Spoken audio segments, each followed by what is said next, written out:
Hi. Welcome to Munson Williams Proctor Arts Institute's online art and yoga class. I'm Mary Murray, curator of modern and contemporary art. I'll begin with a brief chat about works of art in the museum's collection, and you should be able to see selected pieces represented in the commentary section here. And then at 10:30, the yoga practice begins. If you're able, would you please hit that Donate Now button and make a contribution? That will help us continue to bring these programs to you. Thank you. We appreciate your support. So let me please introduce you to selected works of art from a gift the museum received last year. In 2019, the museum received the bequest of James Duffy, who was an attorney and writer living in New York City, although he was originally from Lowville, New York, which is about an hour north of Utica.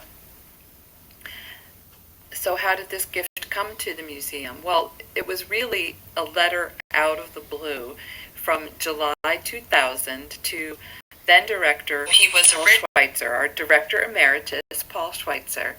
And Mr. Duffy explained that he was sort of setting his will in order and trying to decide what to do. And he said, quote, "One consideration I have had in mind is doing something for the area where I grew up. One thought has been to donate my art collection to a regional institution, such as your institute."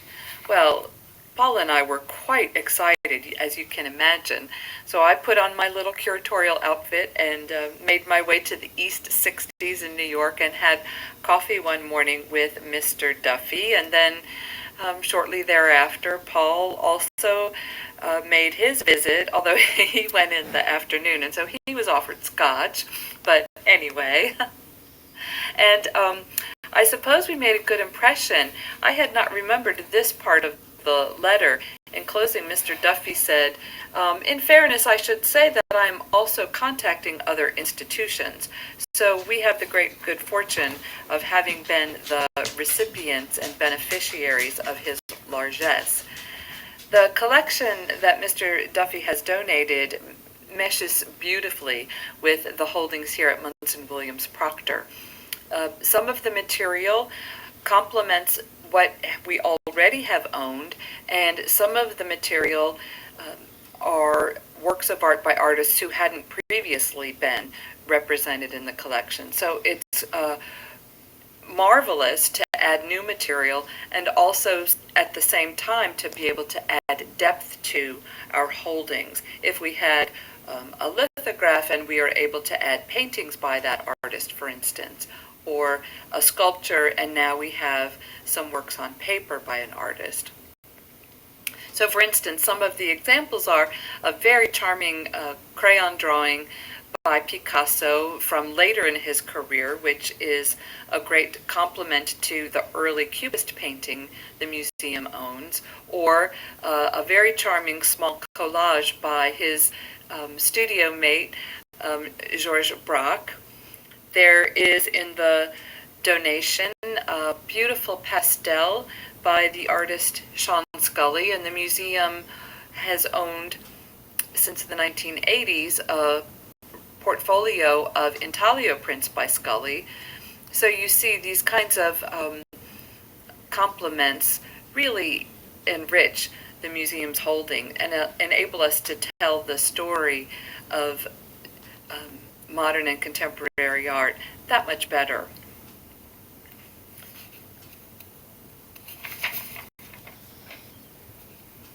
I'm just checking my notes here. Another thing is that Mr. Duffy collected works by two artists, one who painted in a representational manner, Mark Innerst, and one who painted in a completely non-objective way, James Sienna. So there are probably a dozen pieces by each of these artists, and it strikes me as interesting that he was equally interested in material that does not look at all the same. So I'm kind of interested in learning more about the history of the relationship between artist and patron in that case. Now, some of the material, as I said, is the first time that an artist might be represented in our collection, and so that's a thrill. And if you're a museum nerd like me, it's a thrill, I should say. Two of the works on paper are by notable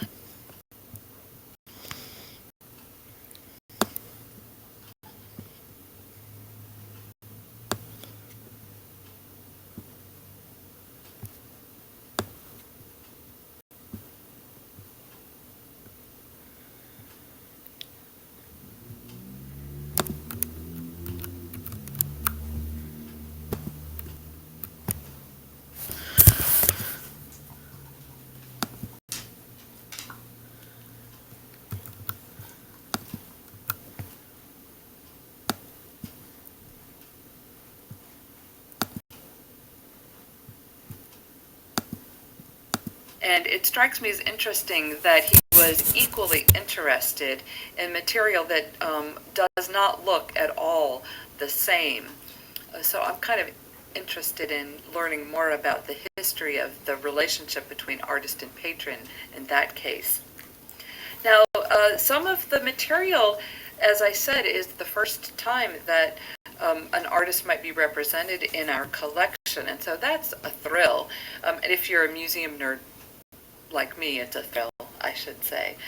Two of the works on paper are by notable 1980s graffiti artists, Jean-Michel Basquiat and Keith Haring. And both of them died tragically very young, and both of them had such an extraordinary energy for creating works of art. Basquiat's scribbly graffiti works are very sophisticated compositions that incorporate references to popular culture and jazz and art itself. This drawing is a figure looking at a sculpture, which is something that Picasso did in a suite of etchings from the 1930s. And it would surprise me if Basquiat knew about them. I'm pretty sure he must have, and I'm looking forward to finding that out. And then Keith Haring, who had this incredible joie de vivre and very, what's the word, a recognizable style, these bold graphic lines in black and white of barking dogs and dancing barking dogs, people enjoying sex, babies, all the same sense of exuberance for life. So I'm thrilled that we're able to include this in the museum's collection now too.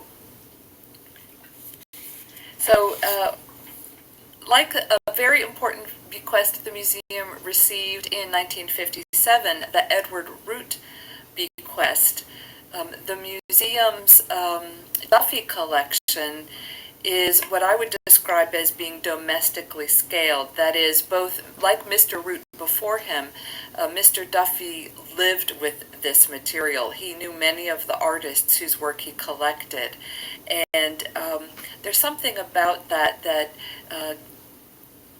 for me is an important relationship to the material, that it was that important to this gentleman to fulfill his life, to live with works of art, to support the arts. And now he has left this legacy for the rest of us to be able to live with and enjoy and be nurtured by this material. During this strange pandemic, we need so much nurturing spiritually and physically, and I am very grateful for this patronage. Please be safe, be well, enjoy the yoga practice, and until next time, namaste.